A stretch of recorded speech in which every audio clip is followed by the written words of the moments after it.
Softball continues to stay hot. And baseball gets their first sweep in Horizon League play. All this and more coming up on the Penguin Rundown.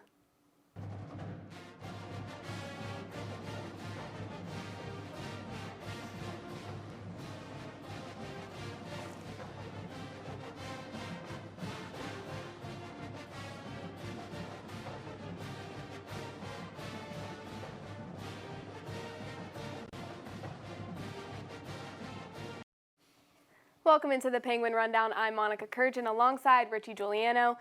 Richie, spring sports are doing great. They're coming to a close. We're getting closer and closer to the Horizon League Championships.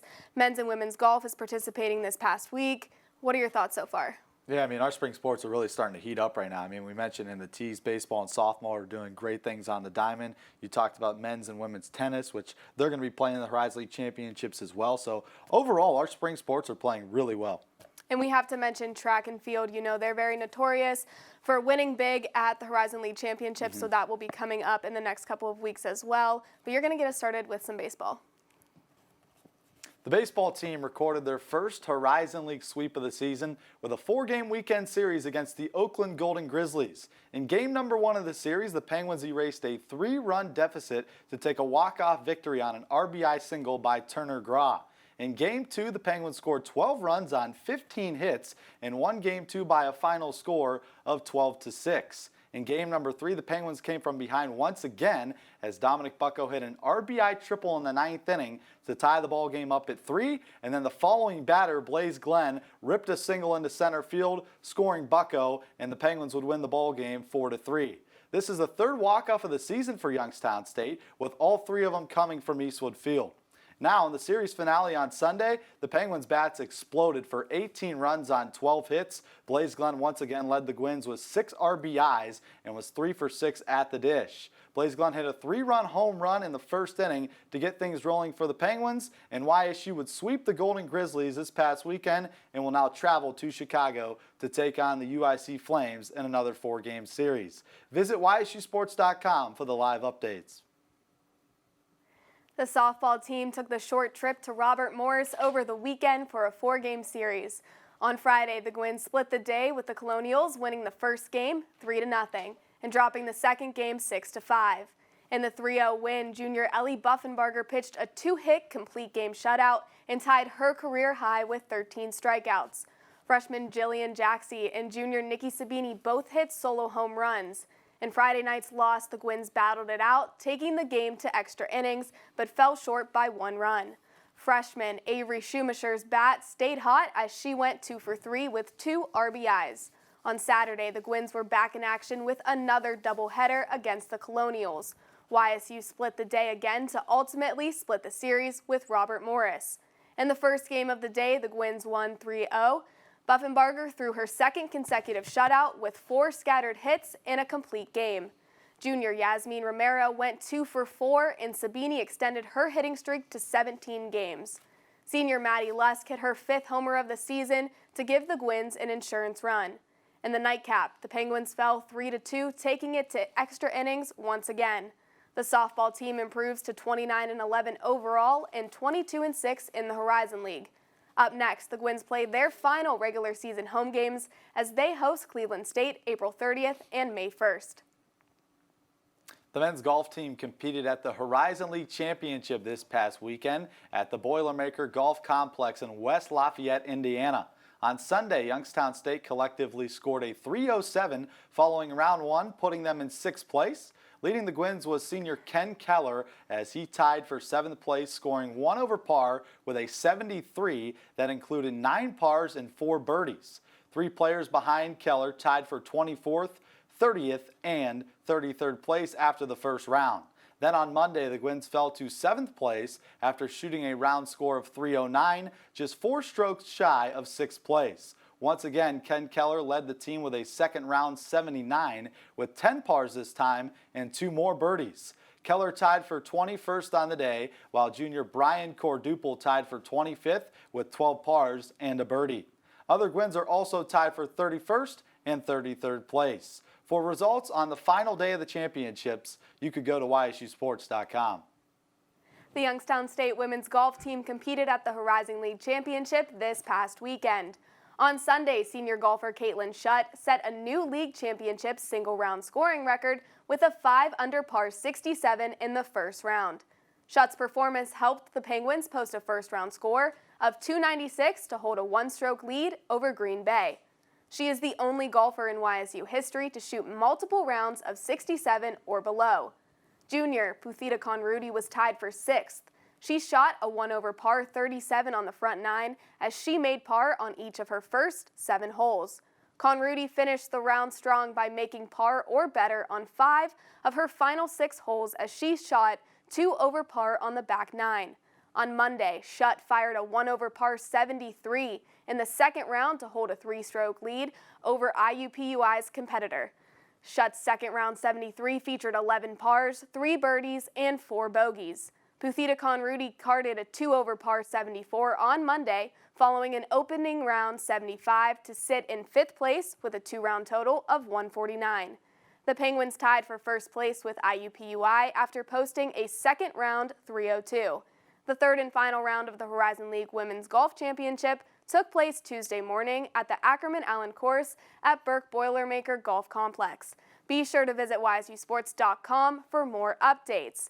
Now we are going to send it over to Caleb and Katie at the roundtable to hear about this semester's standout athletes. Thank you, guys. Here we are at the round table. I'm your host today, Caleb Ellison. Joining me is Katie Rodgers-Badala. And Katie, we're just going to be doing an end-of-season recap. This year was really different for YSU Athletics just because of scheduling, athletes having to be adaptive of what was going on. But overall, there's a lot of good standout performances from this year. Yeah, and one of the good standouts was the baseball team. Baseball team's doing really good this year. Who stood out to you from the baseball team? For sure. I know I talked about baseball a lot last week with Richie, so there's only so much I can say today. But Colin Floyd, once again, we have to give him another shout-out for pitchers with more 10 or more appearances. He is second in team ERA. He leads the team in wins, strikeouts, and in over 70 innings pitched, he's only allowed 2 home runs. So Colin has just had a great season so far. It's been really fun to watch him, and he's been a huge tool for the YSU pitching staff. And then offensively, a player we didn't get to talk about last week was Jeff Whaler. He is second in team average. He's tied for first in home runs, and he leads the team in RBI and slugging percentage. So he's been a really good at the plate and Colin Floyd, once again, has been good on the mound. And now we're going to head over to the other game on the diamond, softball. Yeah, softball. They are first in the Horizon League right now. They actually are only 4 games away from clinching the #1 seed, so we're all rooting for you guys this weekend.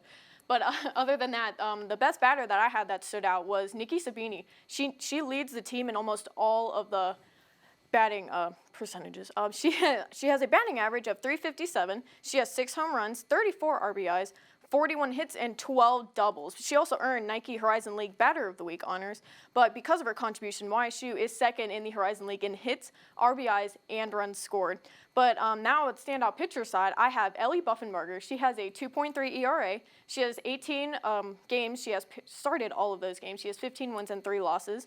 She has pitched 121 innings, and her opponents are only averaging a 198 against her.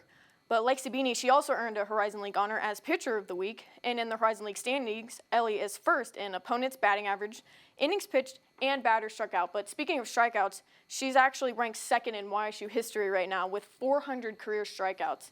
But aside from the diamond, how has the football team been doing, and who was the best player that you saw? So the football team, obviously, we would have liked to see a better season from them, but a standout performance was tailback Jaleel McLaughlin. He had a great season so far from the tailback position. He rushed for over 700 yards. He averaged nearly 100 yards per game. He scored 5 touchdowns. It would have been really nice to see one more game out of him, but unfortunately that last game did get canceled. But Jaleel had a really fun season to watch this year, and he was one of the standouts for the YSU offense. And so from the field to the hard court, women's basketball had a lot of good players this year. Yeah, they did. And obviously, the standout was freshman Nneka Obiizer. I mean, she started all 18 games. She was 43% from threes, and she was second right behind senior Mary Dunn in field goal percentage. But the Horizon League also took notice of her as well because she was Player of the Week 3 times and was Freshman of the Year. It makes sense since she was top 10 in scoring and top 5 in both field goal percentage and rebounding. To me, Nneka is a standout athlete because she put up all of these stats in her first year as a collegiate athlete. But it was really an honor to watch her play as a YSU player because, as we all know, she traveled to UNLV, but we all wish her luck. But now on to one of the most successful sports programs, track and field. Who did you see from them? I wish I could do a whole segment on track and field. Everyone just did so good this year. But an notable mention was going to be junior Wyatt Lefker. He set the indoor pole vault school record with a leap of 4.95 meters, which he set on January 15th. Another men's record that was broken this year was by Jakari Lomax. He set the indoor triple jump record of 15.37 meters. And another men track and field athlete who made standout was Ryan Meadows. He took home Horizon League Freshman of the Year. And on the women's side, that was really good too, as sophomore Erin Bogarts set the indoor school record of a pole vault leap of 4 meters exactly, and Madison Murray took home Horizon League Freshman of the Year. So track and field did great, and there's a lot of great athletes, great sports that we wish we had time to cover today, but unfortunately, we can just limit it by only so much. Yeah, but that'll just about do it for us here at the round table. From Caleb Ellison, Katie Rogers-Videla, Richie and Monica, back to you guys. Thanks, guys. Well, the Youngstown State women's lacrosse team earned the program's second win on a record 23 goals scored on Sunday, beating in-state rival in Kent State 23-20. 8 Penguins contributed to the school record 23 goals scored in the contest as they all notched multi-goal performances. Aaron Clark led all YSU scorers, tying a program-best 5 goals scored in a single game on 9 shots on goal. Also, Aris Lindsay found the back of the net 4 times, which was a new career high for her. Youngstown State welcomes Robert Morris in the final home game of the season. First draw is slated for 1 p.m. next Saturday. Last week, the All-Missouri Valley Football Conference selections were announced as 7 Penguins earned all-conference honors. Linebacker Grant Dixon was selected first-team All-MVFC, while tailback Jaleel McLaughlin, safety Zaire Jones, and offensive tackle Dan Becker earned second-team honors. Honorable mention selections include defensive end James Jackson, cornerback Keon Martin, and return specialist Jake Coates. Dixon, McLaughlin, and Martin were also named to the all-newcomer team. Congratulations to all players who earned all-conference honors. The men's tennis team defeated Northern Kentucky University 5-2 on Sunday after a 6-1 loss Saturday night. They stand at 12-8 overall and now 5-3 in the Horizon League.